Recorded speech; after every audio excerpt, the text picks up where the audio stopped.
Fala pessoal, sejam todos muito bem-vindos a mais um episódio do Papo Offshore.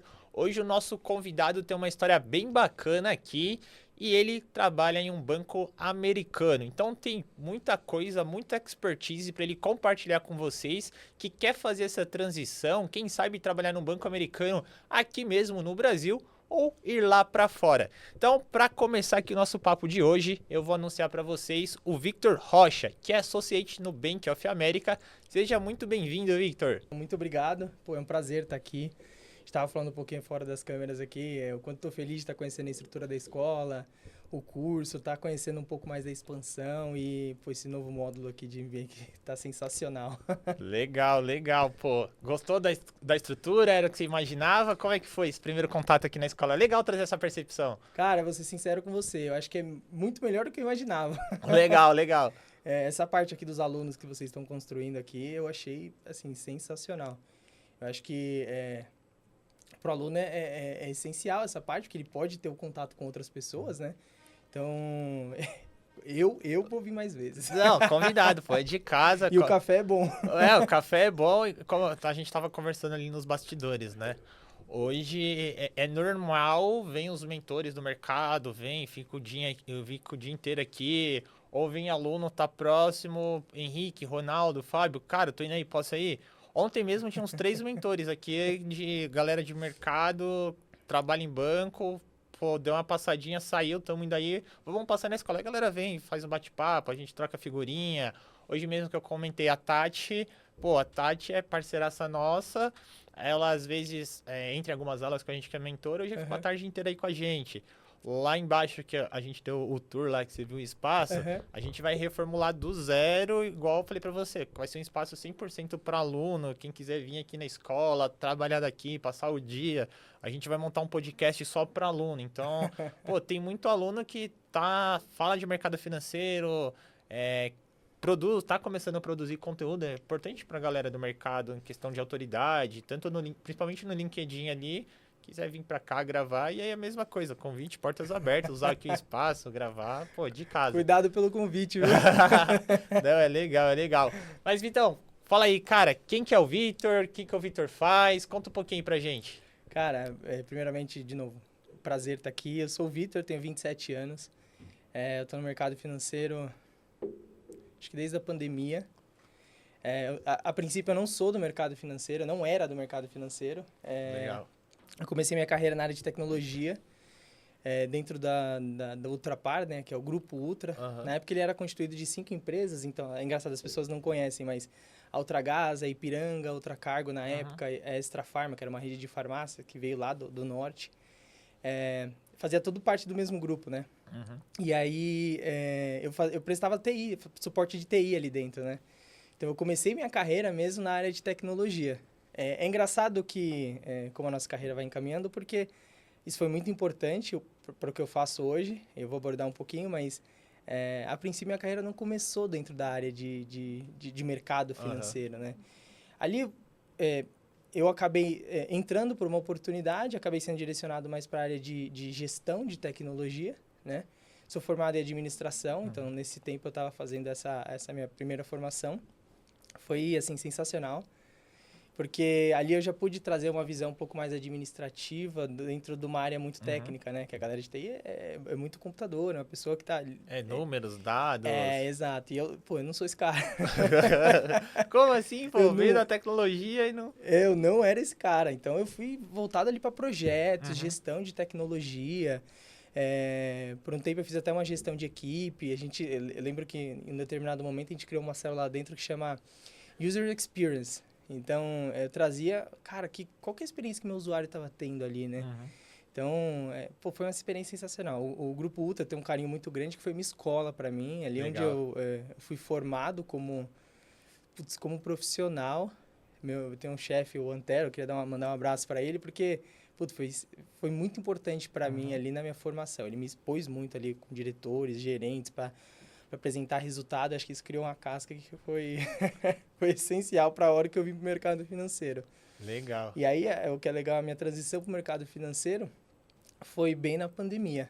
Então, foi um pouquinho antes da pandemia, na verdade, né? Porque antes da pandemia, o Grupo Ultra, ele terceirizou uma parte da operação e ele foi embora para Campinas, criou um CSC lá.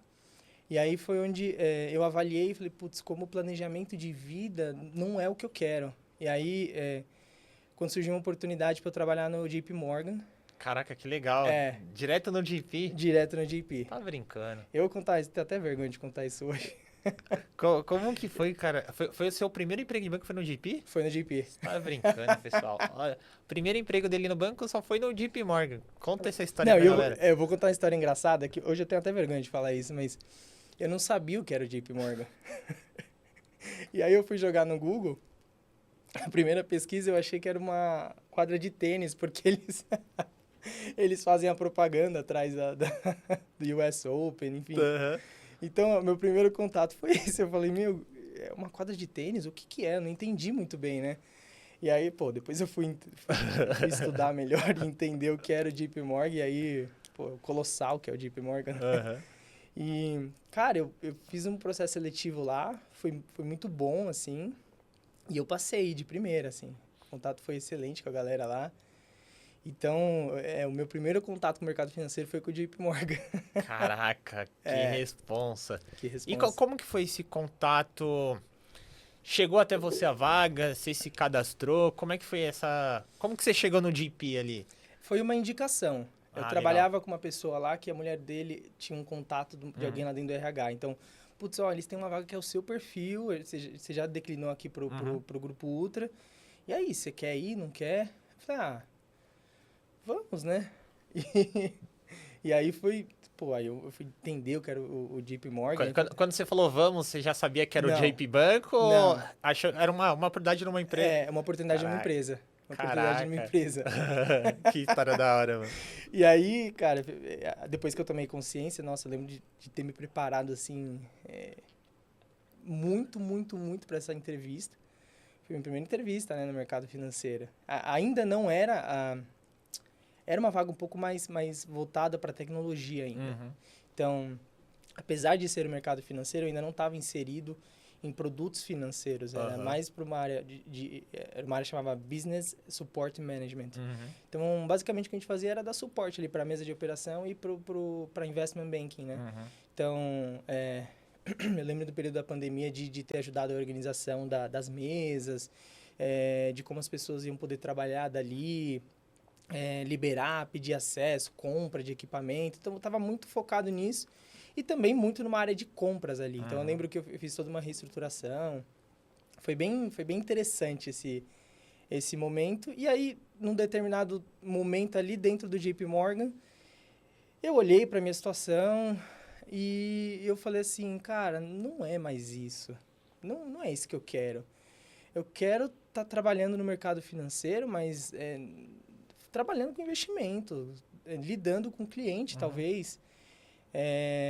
Eu não quero mais ser o cara do suporte, uma pessoa mais voltada para a tecnologia. E quando eu saí da Ultragaz, eu achei que eu ia me desvincular disso, né? E, na verdade, não. Eu ainda estava inserido ali dentro do setor de tecnologia. Então, o que eu fiz? No meio da pandemia... eu sou maluco, cara. Isso ali 2019, 2020. 2019, 2020. Sou muito ruim com data, mas é mais ou menos isso. Eu tentei uma movimentação interna, não rolou como eu gostaria. Eu falei, cara, eu acho que é a hora de eu optar pro meu desligamento. E eu pedi o desligamento do JP Morgan. Nossa! É aquele momento que a galera tá pensando, ele deve ser muito doido. E eu acho que eu sou. De pedir desligamento do JP Morgan. O que fez pedir desligamento do JP? O banco dos sonhos da galera... Foi a galinha dos olhos de ouro, né? Dos ovos de ouro. Cara, como é que foi essa decisão de pedir desligamento? Cara, foi uma decisão muito difícil. Eu lembro minha mãe ficou acho, quase um mês sem falar comigo. Se eu fosse ela também ficaria, é doido. Ela ficou quase um mês sem falar comigo, porque minha mãe, eu acabei não vindo pro mercado financeiro por conta dela, mas ela fez a carreira dela no mercado financeiro também. Então ela trabalhou muitos anos no Citibank, aqui na Paulista. Era o orgulho da família.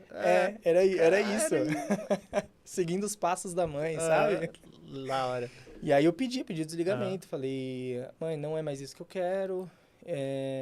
não vejo perspectiva dali dentro eu ir para o lugar que eu realmente gostaria. Eu acho que foi mais uma falha minha ali, talvez se eu tivesse um pouco mais de paciência, esses momentos foram muito importantes na minha carreira, né? A gente pode abordar um pouco mais disso, que assim, às vezes a gente precisa ter um pouco mais de paciência. As coisas não Você é novão também. Você tenho 27. 27 ali, você tá em 2025, tinha uns 22, 21. Talvez um pouco de direcionamento, talvez tivesse alguém dando um direcionamento de carreira, eu talvez acho. Falando, Vitor, cara, pra essa vaga que você quer ir, busca isso, busca esse direcionamento. Se talvez tivesse um mentor aí te direcionando para dentro do GP, como você buscar o próximo passo ali, talvez estaria até hoje, vamos dizer assim. Provavelmente sim. Provavelmente estaria lá até hoje. E eu acho que, por exemplo, eu não tinha uma estrutura igual a escola que proporciona, né?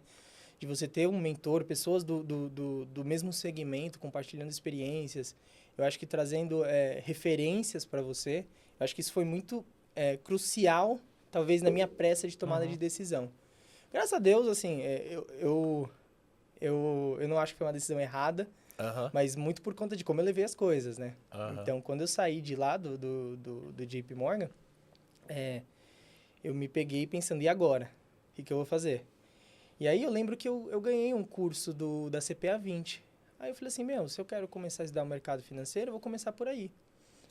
Engoli a CPA 20, coisa de uma semana, 2, eu estava com a prova marcada. 2 semanas, em casa eu estava com a prova marcada. Então eu tirei a CPA 20 em 2 semanas de estudo. E aí começou o processo. Eu falei, é isso. É isso aqui que eu quero. E aí, assim, eu comecei a ter uma formação. Eu sempre equilibro a carreira em 3 segmentos, na verdade. O primeiro é a sua experiência. Tem experiências que elas te validam. Então, a pessoa bate o olho em você e fala assim, Vitão, mercado financeiro, essa experiência valida a pessoa. Aí tem o segundo pilar que eu chamo que é o estudo. Então, o que eu tinha? Eu não tinha experiência, mas eu podia investir no estudo. Então, o que eu fiz nesse período de quase 6, 8 meses, eu fiz uma pós de investimentos, ela pode chamar Investimentos em Blockchain and Blockchain. Então, era uma pós voltada para... Era um MBA, na verdade, voltada para o mercado financeiro e já abordando aspectos da criptomoeda. E eu tirei, além da CPA 20, eu tirei o CEA. Então, legal. O CEA foi bem no olho da pandemia ali. Então, eu lembro de ter finalizado o cronograma de estudo. Finalizei o cronograma de estudo, falei, vou marcar a prova. Fechou, pandemia. Bima fechada, não tinha como marcar a prova. Eu falei, meu Deus, e agora? Porque é um processo, né? Você perde um pouco. Você vem se preparando até aquele determinado momento, né? E aí, eu fui fazer a minha prova, eu marquei em Santos a minha prova. Que era o único lugar com disponibilidade na época. Que era o único lugar com disponibilidade na época. Caraca! Porque eu queria voltar para o mercado financeiro. Falei, agora, esse é meu objetivo. Então, eu fui marcar minha prova lá em Santos. Cara, isso é legal para mostrar pra galera que a gente vê o pessoal usando muita muleta para tudo, né? Então, por exemplo, né, nessa época a gente viu muita gente com uma mentalidade oposta, que é, pandemia, não tem prova, vou deixar de lado e quando voltar eu estudo. A gente viu muito isso acontecendo, na verdade, né? A galera, pandemia tudo fechado, quando eu voltar eu estudo. E a gente batendo o martelo no discurso ao contrário. Pessoal, aproveitem agora para estudar, ninguém sabe quando que vai voltar. Pode ser que as provas voltem amanhã, pode ser que voltem na semana que vem, no mês seguinte.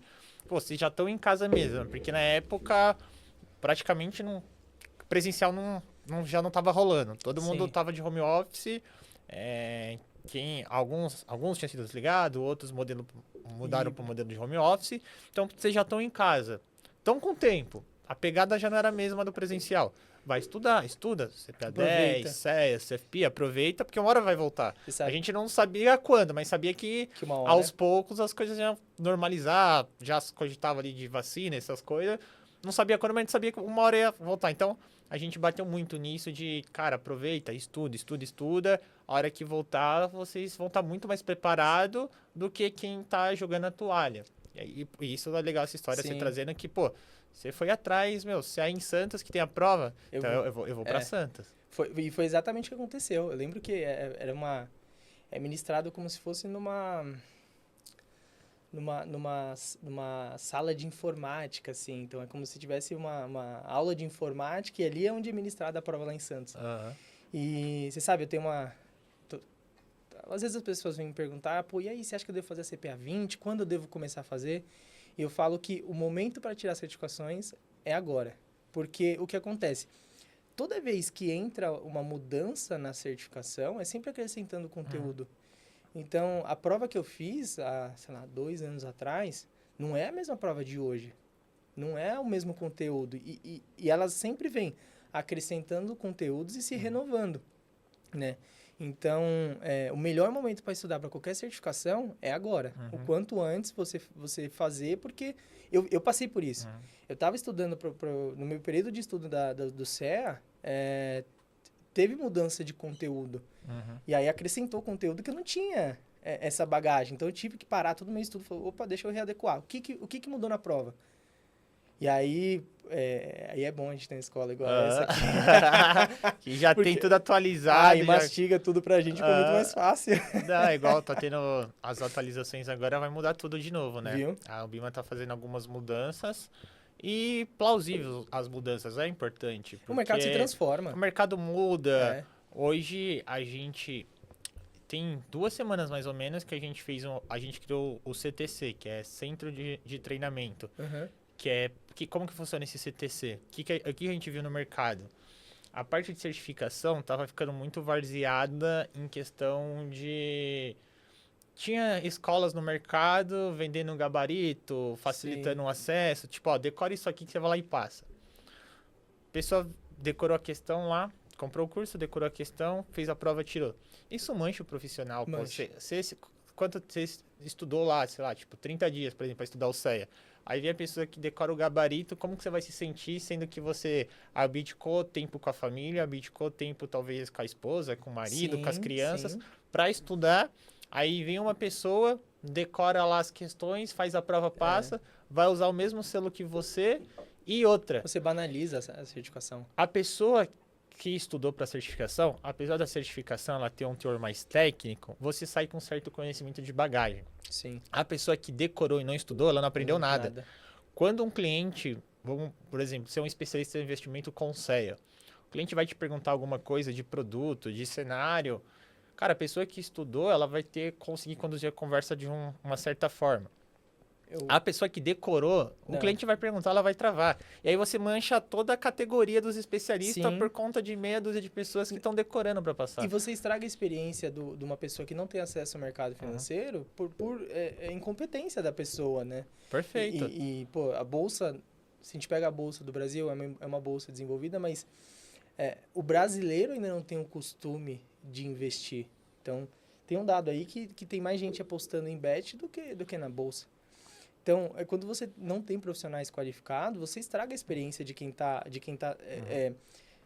tendo esse primeiro acesso à bolsa de valores do Brasil como um todo, né? O produto financeiro em geral.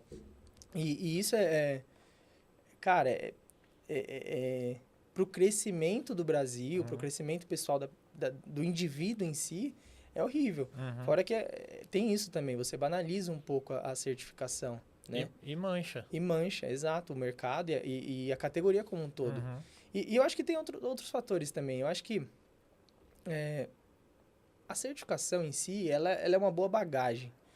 Ela é um bom selo de comprovação de que, olha, eu sei o que é o mercado financeiro.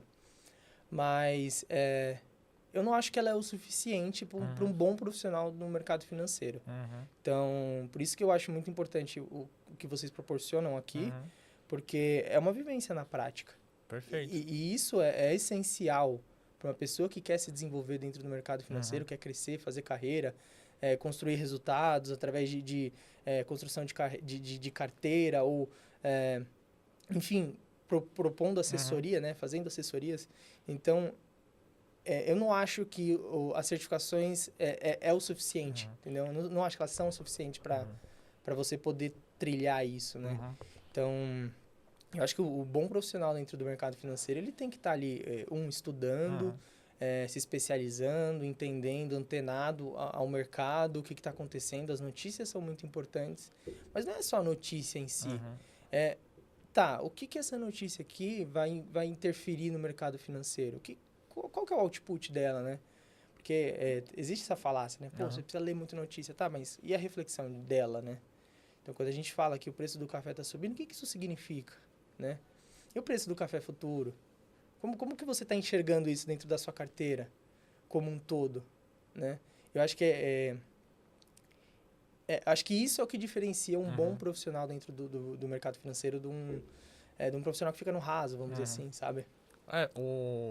Foi daí que surgiu toda a nossa estrutura da escola. Esse CTC que eu comentei, a gente criou justamente para facilitar, porque a gente sempre teve esse discurso que a certificação não vai mudar a vida da pessoa. Sim. Ela é importante, ela vai te habilitar e te qualificar para você ser validado ali, que você tem... O Banco Central exige que você tenha a certificação para atuar em determinadas áreas, então ela é obrigatória. Só que é o que você acabou de trazer. Ela vai te ensinar o que é tal determinado assunto, mas ela não vai te trazer como que você pega isso e concilia com o cenário econômico, com os produtos da casa e traz isso mostrando para o cliente o porquê que ele precisa aplicar dentro do perfil do cliente. Então, quando a gente traz isso para o dia a dia, é uma loucura que você não acaba pegando essa expertise do dia a dia na certificação. E o mercado vende como se fosse algo que vai transformar a vida do cara. Não, estuda isso aqui que você vai ganhar não sei quantos mil, vai ganhar 10, 15 mil com CPA 20. Você tira a CPA 20 que você vai trabalhar em banco, que não sei o quê. Te ajuda até um certo ponto, mas do ponto X para frente é a vivência prática. E a gente sempre teve esse discurso que, não adianta a gente cobrar, vender algo que não vai transformar a vida da pessoa. É aí que a gente montou o CTC. O CTC a gente pegou todas as certificações que a gente tem na casa, CPA 10, 20, CSFP, e falou, vamos liberar de graça para todo mundo. Então, hoje a gente não cobra mais nenhum real sobre certificação. Que legal. Todos os cursos que são de certificações, a gente libera todo acesso gratuito. A pessoa entra no site, ela se cadastra lá e a gente vai liberando de graça, não cobra R$1, porque a gente acredita muito que a certificação não vai mudar, mas sim o conhecimento técnico, que foi sempre o que a gente focou, que são os MBAs, os programas que a gente tem hoje na casa. Sim. E aí tem uma pesquisa da B3, se a galera jogar no Google lá, pesquisa B3, investidor, deve aparecer no Google. A B3 ela fez uma pesquisa com os investidores lá da base, perguntando quem são as pessoas de confiança que você se consulta na hora de investir. Então, pergunta, cara, quando você vai investir, quem é a primeira pessoa, o canal, o mecanismo que você vai pedir informação? Disparado foram canais de pesquisas, tipo Google, redes sociais, YouTube. Acho que deu uns 30%, quase 40% mais ou menos, número alto. Quando a gente traz para o profissional do mercado financeiro, se eu não me engano, e aí se alguém estiver ouvindo saber, depois coloca aí nos comentários. 10% das pessoas que participaram da pesquisa confia no assessor ou especialista de investimento para falar de investimentos. A pessoa confia mais no influenciador digital do YouTube do que o próprio assessor ou especialista. Quando a gente vai para o gerente bancário, 2% das pessoas que participaram da pesquisa confiam no gerente bancário para cuidar dos seus investimentos. Cara, é um número muito baixo, 10%. É muito baixo. É muito baixo. Eu assim, concordo com você. Chega a ser um absurdo, porque se você parar para pensar, vamos lá. Quando você vai construir sua casa, não é você quem faz, porque você não estudou para isso. Você vai contratar um engenheiro, você vai contratar um arquiteto, você vai contratar pedreiro, e ele vai te falar, cara, você precisa fazer isso. Se seu arquiteto, seu engenheiro fala para você, põe mais um pilar aqui, você vai falar que não? Você vai colocar. Você vai colocar, porque esse cara estudou para isso. Então, eu acho que você não consumir de um assessor um conteúdo, o cara que está o dia inteiro se preparando, olhando o mercado financeiro, olhando as tendências. Ele estava lá ontem, ele está lá hoje, ele está vendo o que o mercado está projetando para o futuro, ele está vendo que os formadores de preço do mercado como eles estão atuando. E aí você simplesmente vai levantar a mão e falar assim, eu vou comprar, sei lá, comprar Petro hoje porque eu quero comprar Petro, sabe? Sem minimamente sentar e consultar um profissional desse, eu acho hoje um pouco assim, um pouco absurdo, sabe? Eu acho que e não é eventualmente tem, mas hoje você olha dentro das das assessorias não é um serviço pago. Isso está incluso ali dentro do pacote de você investir dentro de uma empresa XYZ, né? Dentro de uma corretora em específico. Então, já está embutido ali. Não é que... não, então é um serviço caro. Não necessariamente. Você consegue contratar assessores por fora e tudo mais, mas os agentes autônomos de investimento, eles estão aí atuando. E você pode usar dessa estrutura para você. Eu acho que falta... Eu acho que falta um pouquinho também do conhecimento que isso existe, sabia? Eu acho que as pessoas olham e falam assim, putz, não é para mim. Sendo que você consegue mandar um e-mail lá, o cara te monta uma lâmina dos investimentos que melhor se adequam para o seu suitability, né? Porque você olha como perspectiva de vida. E eu não sei também se todo mundo tem essa visão, sabe? Que esse tipo de coisa existe.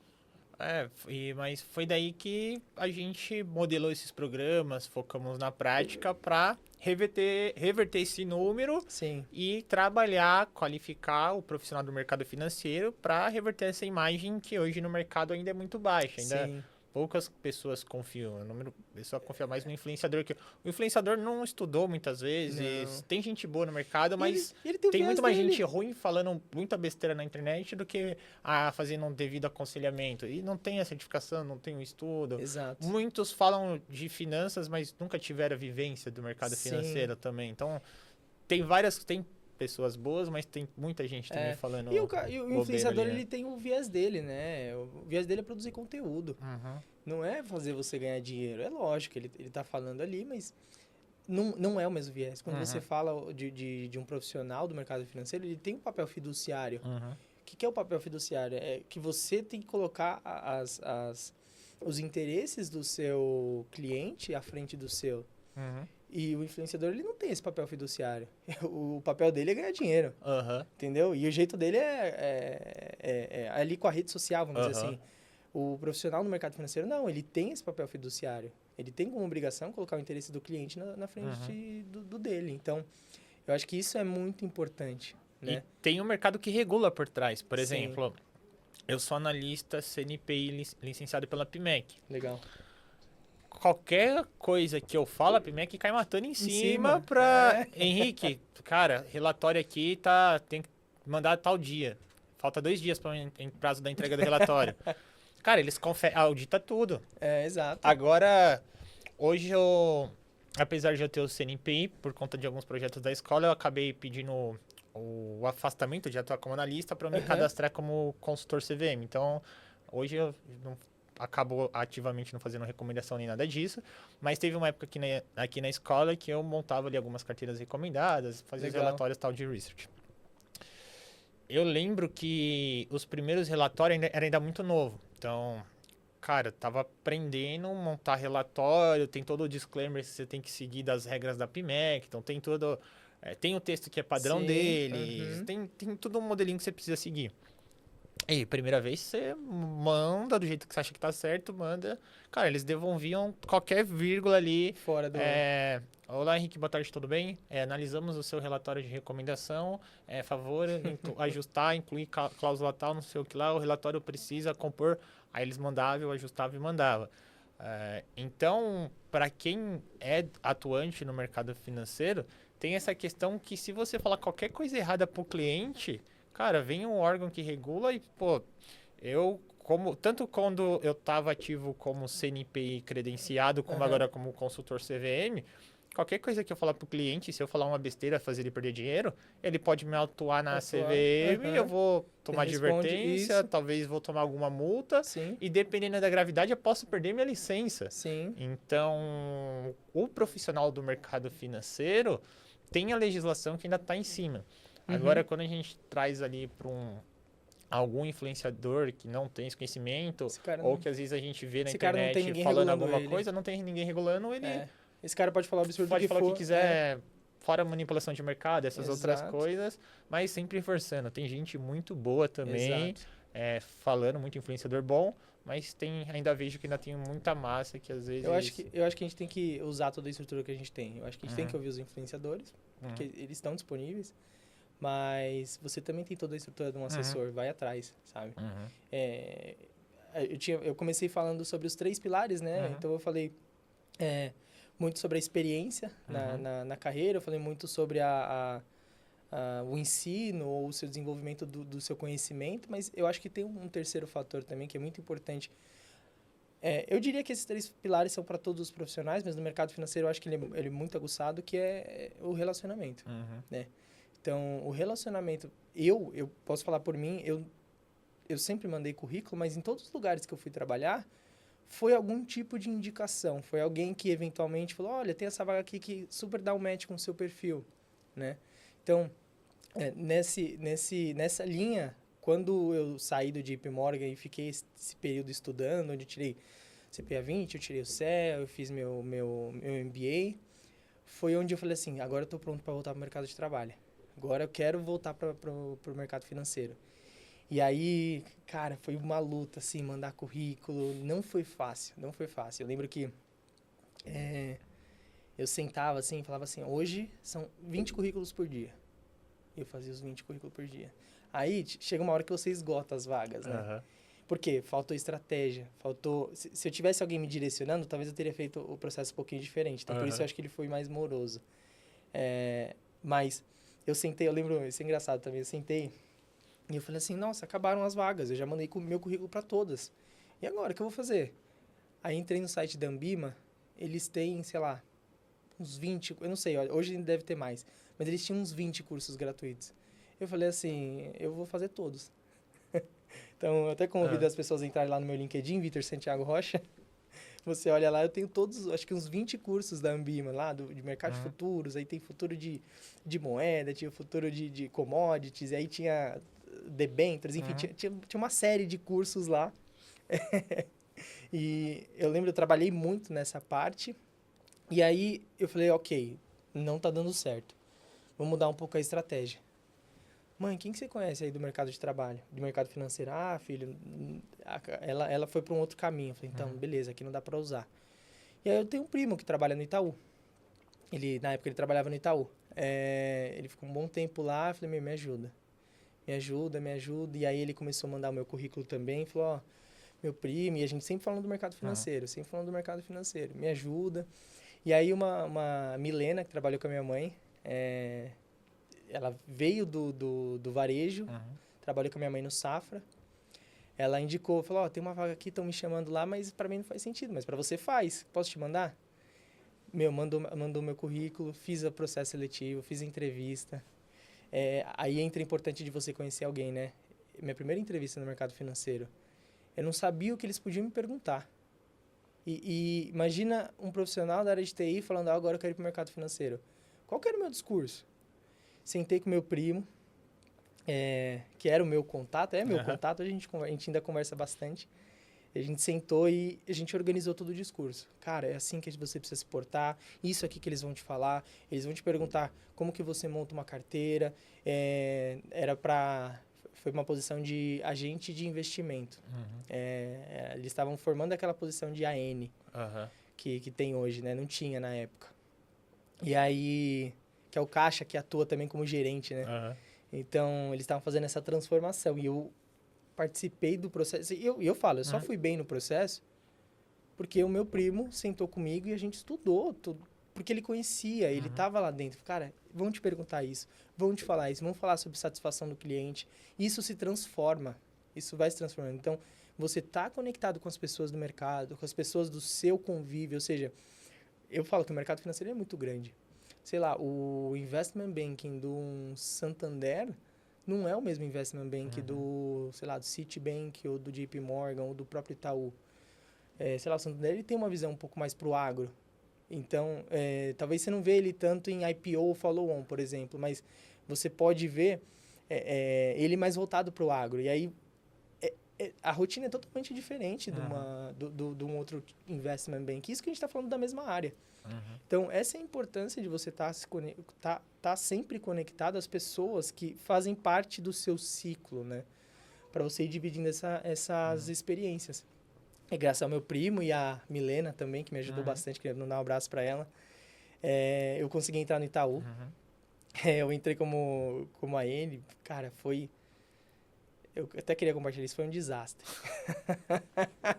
Como é que foi, mano? Cara, foi um desastre, porque eu imaginava que eu falei assim, não, eu tenho a pegada do Itaú, meu sonho é trabalhar lá, eu vou fazer dar certo. Eu descobri que eu não sei vender, cara. Eu sei falar, mas eu não sei vender. Cara, foram 3 meses assim que todo santo dia eu saía de lá e falava assim, meu Deus, e agora? E eu orava, e eu... Eu sei falar, mas eu não sei vender, é ótimo. Eu sei falar, mas eu não sei vender. E é um skill, foi importante para minha carreira saber reconhecer isso. Eu fiquei 3 meses lá, a experiência foi ótima, o banco é sensacional, eu acho que é uma questão de match mesmo. A gente precisa saber o que a gente faz de bom e de ruim, e saber reconhecer isso. Eu não sabia vender, cara, eu não sabia vender. Então eu ficava batendo papo lá com a galera, mas não vendia um... Só atendendo um monte de cliente lá, conversando, conhecia a vida inteira do cara, mas não conseguia fazer o cara comprar. Eu não conseguia fechar um cartão de crédito. E assim, cartão de crédito cheio de benefício, com pontos, não sei o quê, e eu não fechava nada, cara. Foi... E aí, como é que foi pegar essa expertise de vendas? Cara, foi... Então, isso... É isso que eu falo. Toda experiência ela é muito importante para a carreira, quando a gente sabe entender o que a gente passou. Então, toda essa experiência... Hoje eu posso falar que eu tenho uma carreira, vou entrar nessa minha última parte, que é onde eu atuo hoje, mas tudo isso eu acho que serviu de bagagem para eu conseguir fazer o que eu faço hoje. Né? Eu fiquei 3 meses no Itaú, eu recebi uma consultoria dessas quando eu estava mandando currículo, recebeu o meu currículo, chama Talento Incluir. Eles identificaram o meu currículo e falaram assim, cara, você tem um match com uma vaga lá no Bank of America. E aí foi onde eu fiz o processo seletivo, passei. Hoje eu estou completando ali, acho que 4 anos já dentro do Bank of America. E aí, por que eu falo que é importante, né? São importantes essas experiências? Porque quando eu entrei, eu falava assim, eu quero ir para a mesa de operações. Eu quero ir para a mesa de operações. Então, quando eu entrei no Itaú, na verdade, eu já estava em contato com o mercado financeiro, que era o que eu queria naquela transição de carreira, né? Quando eu quis sair dessa área de tecnologia para ir para a área de investimentos, ali no Itaú eu já estava mais próximo, eu já estava dentro, né? E aí surgiu uma vaga na mesa de operações do Bank of America. Cara, foi sensacional, assim. E aí eu falei, agora essa é a oportunidade da minha vida, eu preciso agarrar, eu preciso fazer acontecer. E é engraçado que o mercado financeiro é um mercado muito regulado, né? Quando você olha bancos americanos, bancos gringos no Brasil, eles sempre estão sujeitos a mais de uma regulamentação, que é a regulamentação local e a externa, né? Então, um banco americano, no caso, ele está sujeito às regulamentações que acontecem lá nos Estados Unidos, mas também estão no Brasil. E eu vim trabalhar numa área que chama Trade Surveillance, né? Então, eu olho muito para monitoramento de mercado, conduta de mercado. E isso linka muito com o que a gente estava falando sobre as autorregulações, né? As regulamentações, as autorregulações. E aí foi onde eu me achei. Foi onde eu me achei e eu falei assim, cara, eu sou essa pessoa que cuida de projetos, que cuida para você fazer esses monitoramentos de mercado, tem uma parte de tecnologia muito grande, sabe? Para você conseguir construir controles. E então, foi aí que eu peguei toda essa minha bagagem, eu coloquei ela na mesa e falei assim, tá, agora eu achei onde eu quero ir. E não adianta eu querer falar assim, agora eu quero ir para uma área de investment bank, eu não tenho perfil para isso. Agora eu quero trabalhar na mesa de operações, operando bonds, operando futuros. Cara, eu não tenho perfil para isso. Então, o que eu acho que é importante, quando a gente fala de uma carreira, é a pessoa saber se reconhecer também o que ela faz bem e o que ela não faz. Não adianta você falar assim para mim, me vende, eu não vou vender. Agora, se me deixar aqui, a gente vai ficar até amanhã falando. Legal, legal. E isso, eu acho que essa minha experiência, ela foi muito importante. Eu costumo passar para as pessoas que eventualmente fazem mentoria comigo, né? Que cara, o que você quer? O que você se vê fazendo a longo prazo? E aí começar a investigar isso, porque eu sempre quis a mesa de operação, mas a hora que eu consegui entender o que é uma mesa de operação no dia a dia, eu falo, cara, não, calma lá, eu não tenho perfil para isso. Não é isso aqui que eu faço, entendeu? Eu sou bom em fazer outras coisas, mas isso aqui eu não sou bom. Então, saber reconhecer ali os seus pontos fortes para você poder destacar, seus pontos fracos para você poder trabalhar, vai te levar para o caminho que você quer, né? E aí eu queria abordar alguns aspectos aqui que é importante nessa minha trajetória dentro do mercado financeiro, principalmente em instituições internacionais, que existem alguns aspectos que eles são tão importantes quanto um conhecimento de mercado offshore. que é o conhecimento da língua, né? Então, às vezes a gente negligencia um pouco e ter um bom inglês, eventualmente, por exemplo, ter um bom espanhol num banco, sei lá, espanhol, por exemplo, né? Isso vai te facilitar, porque uma coisa é você saber falar de mercado financeiro, outra coisa é você saber falar de mercado offshore, mercado financeiro lá fora. Uma coisa é você saber falar tudo isso em inglês e outra coisa é você se vender em inglês, que é juntar tudo isso e você criar uma boa impressão sua. Então, essa eu acho que é a grande dificuldade do brasileiro que quer ingressar numa instituição estrangeira, seja para trabalhar lá fora ou para trabalhar aqui. Eu acho que aqui tá o pulo do gato, assim, o ponto-chave que às vezes a gente passa despercebido, né? Que, cara, o domínio da língua. O domínio da língua. As áreas, elas começam todas aqui, elas cascateiam até lá fora, né? Então, você pode até ter um chefe ou dois no Brasil, mas o terceiro tá lá fora. E, cara, para você crescer e se desenvolver, você precisa saber se vender inglês para esse cara, entendeu? Então, eu acho que isso é super importante. E hoje em dia a gente tem muitas ferramentas para fazer isso, né? Legal, legal. Vou pegar aqui um gancho. Por favor. Quando você tava fazendo ali a transição, que você saiu do GP, ficou um tempo ali buscando a colocação, você acabou entrando no Itaú. Sim. Você mencionou um pedaço ali que eu achei importante trazer, que você falou, antes de eu buscar, primeiro eu vou me qualificar. Sim. Então você separou um tempo ali da sua carreira, ali da pausa, Foi. só para focar em estudo. Que aí você foi tirar CPA 20, foi tirar o CEA e foi fazer o seu MBA. Por que eu achei legal puxar esse gancho? Minha visão hoje do perfil do profissional que ele quer ingressar ou fazer uma transição no mercado financeiro para uma área que ele ainda não tem esse know-how, por exemplo. Sim. É o quê? A pessoa quer ingressar na vaga, só que ela não busca conhecimento técnico. E aí ela fica se questionando, nossa, mas eu já mandei um monte de currículo, já fiz um monte de entrevista, não consigo passar, não consigo evoluir. Nossa, tô tentando fazer essa transição, já tem 1, 2 anos e eu não consigo.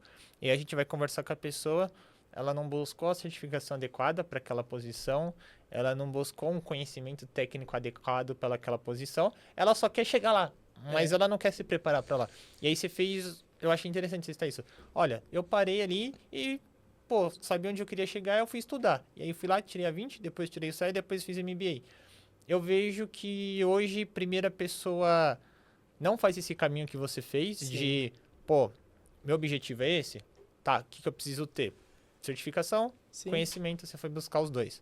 E aí quando você falou, agora, isso que eu achei legal na sua fala, depois que você completou o MBA, você falou, agora eu me sinto preparado, vou buscar a vaga. Sim. O que eu vejo no mercado? A pessoa busca a vaga, quebra a cara 1, 2, 3, 4, 5 vezes. E aí ela vem bater aqui. Aí ela vem bater aqui para buscar qualificação técnica, sendo que se ela tivesse feito isso lá atrás... Era mais sutil essa transição. Eu achei legal isso da sua trajetória que você sentou. Fui buscar, cara, agora eu me sinto preparado. Agora eu vou pra vaga. E é um caminho totalmente oposto. Eu acho que foi o erro que eu cometi. Foi o erro eu poderia ter feito essa transição mais sutil. Que é, por exemplo, não ter feito meu desligamento e ter feito esse preparo, ter me preparado para uma próxima posição, seja internamente ou externamente, ou externo ao banco que eu estava na época, mas eu acho que a falta de direcionamento causa isso. É um pouco daquilo que a gente falou. Entra a questão do mentor, de ter uma pessoa direcionando. A importância disso é enorme. Ter contato com uma pessoa que já fez todos os passo a passos que você deveria fazer, que já chegou onde você quer chegar e te falar. Ele errou aonde você pode errar hoje. Então você tá... Ele vai te economizar tempo e dinheiro, e principalmente tempo. Exato. É o que a gente vê muito aqui na escola. Por exemplo, um caso desse, um caso normal, isso acontece sempre. A pessoa vai, tira o CEA, por exemplo, que a pessoa quer trabalhar com investimento. Ela vai, tira o CEA. Beleza, tirou o CEA. Participa da entrevista 1, reprovado. Entrevista 2, reprovado. Entrevista 3, reprovado. Aí vem aqui na escola. Nesse meio período, tipo, já ficou 1 ano, 2 anos que a pessoa tá tentando entrar na área de investimento e não consegue. Aí vem aqui, entra, sei lá, vou pegar o PAP, por exemplo, que é focado em investimento. Sim. Aí ela entra, faz a formação para pegar a bagagem de programa. Depois da formação, ela vai para mentoria individual e aí conversa com alguém que já tá na área de investimento. Aí a pessoa fala, olha, eu fiz isso, faz isso. Cara, em 5 meses a pessoa consegue ser contratada ou promovida. E bater na cabeça, ela tá 2, 3 anos e não consegue. Eu acho que... minha mãe fala muito sobre economia burra, né? Tem coisa que não vale a pena. E tem coisa que faz muito sentido. Se eu pudesse lá atrás ter um profissional me direcionando, dividindo essas experiências comigo, dividindo às vezes a tomada de decisão de, cara, ó, eu tô pensando em fazer isso. E aí, o que você acha? E ter alguém com uma experiência, com uma bagagem para sentar com você e falar, cara, isso aqui não faz sentido. Isso aqui faz. Olha, cuidado com isso. Olha, cuidado com aquilo.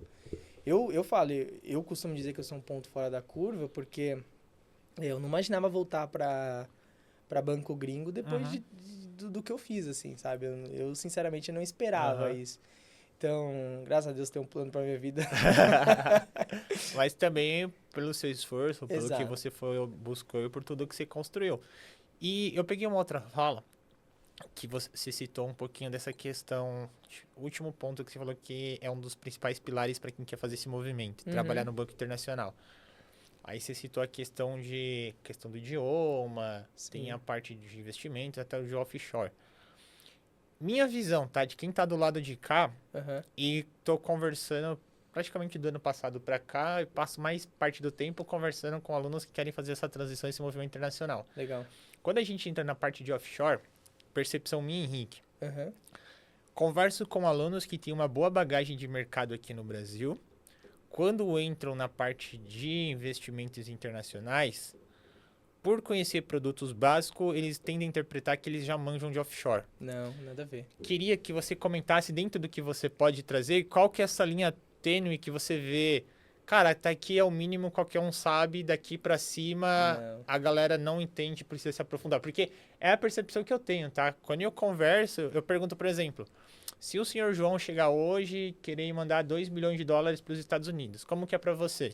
Perguntas básicas, respostas básicas que eu escuto. Primeiro eu entenderia o perfil de investidor dele. Cara, isso é o básico. Isso é o básico. Cara, isso daí não é porque você manja de internacional. Isso aí todo mundo. Isso é pergunta básica. No Brasil você precisa fazer isso. Eu primeiro ia entender o objetivo dele, o que queria. Cara, isso é pergunta básica. Não é porque você sabe isso que você manja de investimento internacional. Talvez ali um ETF, ou buscar um bond, um fundo internacional. Cara, isso é uma resposta muito rasa para um assessor, um especialista que quer seguir carreira no mercado internacional. E aí a pessoa fala com uma convicção de, não, eu me sinto preparado, eu conheço, eu entenderia o perfil dele, viria o objetivo, talvez uma parte ali eu colocaria num bond, talvez a outra parte ali, acho que eu olharia ali um ETF. Isso é muito raso para quem quer ser especialista internacional. O cara que quer construir a carteira 80/20 pro americano, ele vai perder esse cliente. Porque, vamos começar ali do básico. Por exemplo, quando você olha o que é o mercado americano versus o que é o mercado do Brasil, é totalmente diferente. Totalmente diferente. A gente tem um comportamento que aqui é o rentista. Taxa de juros no patamar que tá. Cara, é sentar em cima de uma LCI e dormir tranquilo. O americano, ele não quer isso. Porque senão ele não ganha dinheiro. Ele não ganha dinheiro. E o mercado americano, ele tem uma série de... É engraçado que aí é onde pega todo mundo. Porque parece que você sabe, mas você não sabe. Por exemplo, no Brasil, quando a gente fala de curto prazo, o que é? Período de 1 ano. Quando a gente fala de longo prazo, maior que 1 ano. Nos Estados Unidos é a mesma coisa? Não. Qual que é o período de curto prazo? Lá, curto prazo aqui, uns 5, 3 anos? 3 a 5 anos, mais ou menos. Até 5 anos. Esse é o curto prazo, 5 anos. 5 anos no Brasil é loucura você falar que é curto prazo. E aí, o médio prazo, que eles têm esse termo, é de 5 a 10. E longo prazo é acima de 10 anos. Então, a gente está falando que o longo prazo do Brasil é de 1 ano, acima de 1 ano, e o americano é acima de 10 anos. Esse mercado não é o que eu conheço. Entendeu? O profissional que assume que ele conhece de mercado financeiro brasileiro, ele conhece do offshore, cara, ele vai tomar um tombo. Ele vai tomar um tombo. Primeiro bonde que ele comprar lá fora, o cliente fala, beleza, e agora? Quando que a gente vai investir de verdade? É isso. É o que eu sinto muito quando eu converso com algum aluno, e aí eu consigo mensurar quem realmente, a pessoa que fala, Henrique, cara, manjo zero, cara, eu já sei que essa pessoa dá pra trabalhar. Dá pra trabalhar, porque a pessoa tem humildade suficiente pra reconhecer. É. E a pessoa com cargo grande aqui, tipo, bagagem legal. Quando a Sim. pessoa fala, Henrique, cara, manjo zero, eu já sei, essa pessoa, mano, ela vai dar vida no programa, porque a humildade dela reconhecer que ela não tem esse conhecimento técnico, mas que ela tá buscando, eu já vejo, pô, cara, ela não teve vergonha de falar. Agora, quando eu converso com a pessoa, que eu vejo que ela já vem, eu já bato falando, cara, não manja nada e tá querendo falar que manja, aí eu já sei que já é um perfil um pouquinho mais difícil de lidar. Eu sentei com uma pessoa e ela me fez a seguinte pergunta, e aí, você conhece de opções? Conheço sim. Aí ela começou a colocar as variáveis de risco de opção. Isso aqui, como é que você mensura? Como é que você precifica isso? Como é que você olha o risco disso aqui? Aí você fala, meu Deus, e agora? Aí eu descobri que eu não conhecia nada. Aí eu tive... o processo é esse. É um passo para trás, falar, putz, calma lá. Opções não é só comprar e vender, não é só o comprador, o tomador e o vendedor. É muito mais complexo. É muito mais complexo. O mercado de renda fixa no Brasil. A galera acha que renda fixa é comprar CDB, tesouro direto. Quem trabalha na mesa de operação, cara... É louco, não é tão simples assim. Não é. E, ó, sem brincadeira, essa turma, dia 27 de janeiro, começou a primeira turma desse programa internacional, que eu acabo falando com os alunos. Eu conversei chutando baixo, se tá com quase 40, chutando baixo é que eu conversei com quase umas 200 pessoas ao longo acho que de final do ano passado pra cá, somando o total. Se eu peguei dessas, vou arredondar umas 200, se não foi mais o próximo disso. Se 2 pessoas me deram uma resposta que eu falei, essa pessoa tá aderente, tá, acho que foi muito. 2 foi muito ali de que eu perguntei, fiz uma pergunta técnica, a pessoa me respondeu, eu falei, não, cara, você tem um certo conhecimento de offshore, foi muito, cara. E pessoas com uma bagagem boa aqui no Brasil, mano. Eu acho interessante você falar isso, porque até linkando com tudo que a gente falou, o mercado offshore ele é um nicho dentro do mercado financeiro. Então, trazendo aquele exemplo, quando a gente fala do mercado de, sei lá, futuros, ele é um nicho. Quando você olha, por exemplo, a rede de agências, ele é um nicho. A rede de agências, quando você muda o perfil do cliente, você já muda o nicho. É sutil, mas você já muda o nicho. Mas quando você pega, por exemplo, a rede de agências, sei lá, o varejão, versus um private ou um health, é outra empresa. Então, o profissional que ele quer trabalhar com o mercado offshore, que eventualmente ele quer trabalhar lá fora, ele precisa se especializar nesse nicho, né? Então, ele precisa estudar ali do mercado offshore, das operações. Tem muita operação cruzada que você, por exemplo, você pode pegar um empréstimo lá para investir aqui, fazer um carry. Cara, para quem ganha em dólar e quer ganhar taxa de juros, se você fechar essa exposição cambial, é o melhor dos mundos pro gringo lá fora. Se ele está disposto a correr esse risco, cara, ou pro brasileiro que está lá, né? Se você fecha a exposição cambial, talvez até através de um COI ou algum contrato de swap, enfim, futuros, o que for, cara, você tem um investimento legal para se fazer para o cara lá fora. E cada vez mais faz mais sentido. Então, eu acho que o profissional do mercado financeiro que quer se especializar, que ele quer ir para o mercado de offshore, ele precisa dar esse passo atrás. Acho que assim, quando eu dei lá para tirar a CPA 20, tirar o CEA e falar assim, eu não entendo nada, deixa eu começar a entender. Porque é um mercado diferente do brasileiro. Muito, muito. E, ó, você teve passagem por 2 dos principais bancos globais que, pô, são os 2 dos top 5 maiores aí do mundo, vamos dizer assim, praticamente. O que muda? Você também teve e é legal que você teve a visão de um banco brasileiro e de 2 bancos de fora. Legal. Quando a gente fala desses bancos, bancos globais, que são de fora e têm operação aqui no Brasil, eu vejo que a galera já falou o nome, a galera já bota uma régua que é impossível trabalhar. Não que seja fácil, é difícil pra caramba entrar. O que muda pra você, na sua visão, pelo que sua passagem no Itaú, sua passagem nessas 2 instituições, para quem quer ingressar, é realmente muito punk mesmo conseguir uma vaga. É difícil, a régua é muito mais alta do que um banco nacional, vamos dizer assim. Ou não, Henrique, é óbvio que não é fácil, mas é muito plausível sim, tem oportunidade se a pessoa buscar as qualificações necessárias. Como você vê esse movimento? Porque quando eu converso com o aluno, eles colocam como, não, esquece, nunca vou trabalhar no GP, nunca vou trabalhar num bank, nunca vou trabalhar num Citi, As pessoas já colocam que não sabem nem onde tem a vaga para esses bancos. Tipo, é possível entrar. Qual que é a sua visão dessas instituições comparando com o Banco Nacional? Cara, nível de dificuldade é a mesma ou não? Cara, realmente o SAF é muito mais lá. Sim. E qual que é a sua visão em questão de... Olhando um geral de processo seletivo, candidaturas, entrevistas, essas coisas. Eu acho que quando você compara um banco estrangeiro para um banco brasileiro, eu acho que a primeira régua, que é onde a coisa sobe um pouquinho, é a língua. Porque você pode ter um profissional altamente qualificado, se esse cara não tem a língua, ele não consegue performar lá dentro, né? Então, eu acho que aqui é a régua de corte. É um pouco mais antigo esse estudo, mas até a última vez que eu tinha visto, 3% da população brasileira fala inglês. Né? E aí, vamos considerar que o falar inglês não necessariamente é a fluência nele. Né? Então, legal. Esse nível, esses 3%, ele pode virar facilmente 1,5%, né? Falando da fluência. E até pela minha experiência lá, eu consegui entrar com um gap de inglês e eu tive que trabalhar isso. E foi na marra.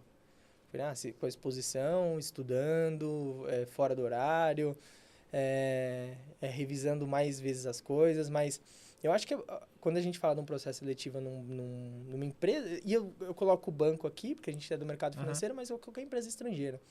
O primeiro nível é o inglês. Então, cara, você precisa dar um jeito, se você quer entrar nesse mercado, você precisa dar um jeito de desenvolver isso, né? E hoje em dia tem muita ferramenta gratuita, você não necessariamente precisa pagar milhões aí em escolas, enfim. Hoje em dia você tem muito conteúdo, nada mais, nada menos que a exposição à língua. Então, quando você rompe essa barreira, eu não vejo mais muita diferença, né, nesse processo seletivo. É lógico, um banco, como qualquer outra empresa, ele busca profissionais qualificados, profissionais com experiência de mercado, profissionais com uma boa bagagem, tanto ela do lado profissional, mas também do lado de conhecimento. E aí eu acho que a coisa fica um pouco mais pare, assim, sabe? Do que um banco gringo e um banco local. Eu acho que para quem quer fazer essa transição de carreira, eu sou prova viva, eu consegui. Eu consegui. Eu fiz uma transição de carreira, eu acho que foi até aguda, né? Eu vim do mercado financeiro e eu fui para lá, não. Você veio de uma outra área. Eu vim da área de tecnologia. Vim da área de tecnologia, não fazia sentido nenhum. Não fez sentido nenhum essa transição que eu fiz. Graças a Deus eu fiz certo. Legal. Mas, de novo, tudo que eu falo aqui é uma opinião minha, eu acho que é o que eu expresso. Eu, Vitor Santiago, estou me expressando quanto à situação. E pelo que eu vejo, eu acho que é exatamente isso. Esse ponto da língua, quando bem resolvido, eu acho que você quebra uma barreira, sabe? E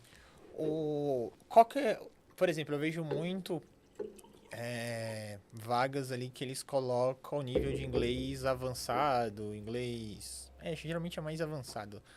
No dia a dia, quem tá no front ali, qual que é o nível de inglês mínimo?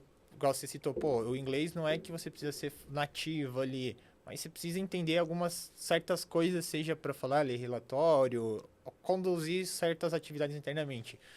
Qual que é o ponto ali que você acredita que, olha, cara, se você souber pelo menos até aqui, vagas pelo menos de entrada, você já consegue. Eu acho que não é a fluência que você precisa buscar.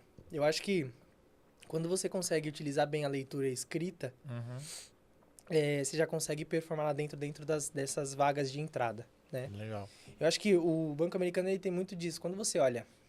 O banco americano não, mas o banco gringo. É normal você olhar para o lado e ver gente há 30 anos dentro do banco, 20 anos dentro do banco. Então, você vem e você faz carreira lá dentro, né? Então, eu acho que a maneira mais fácil de entrar são as vagas de entrada.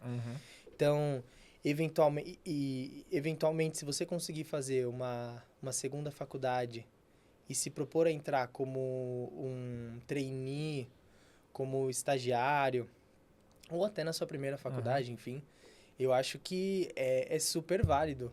É super válido. E eu vejo a remuneração, acho que no mercado de offshore, ela é um pouco diferente do que você vê para outros mercados dentro do mercado financeiro, né?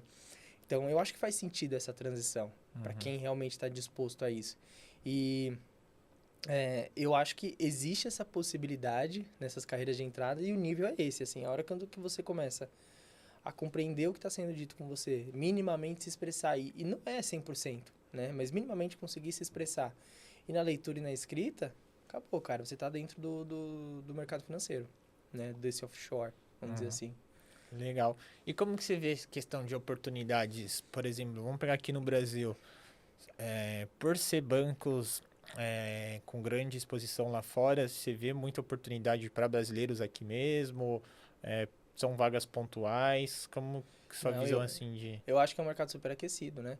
Vamos lá, acho que a gente precisa dar um passo para trás e entender por que esse banco está no Brasil, né? Por que um banco estrangeiro estaria no Brasil? A principal finalidade dele, em geral, né? Não é uma regra, mas a principal finalidade dele é atender o cliente gringo que atua no Brasil, que quer atuar no Brasil. Então, seja um institucional ou um corporate que, sei lá, vamos pegar um exemplo aí. Qualquer empresa de tecnologia que tem sede lá fora, mas tem uma sede no Brasil.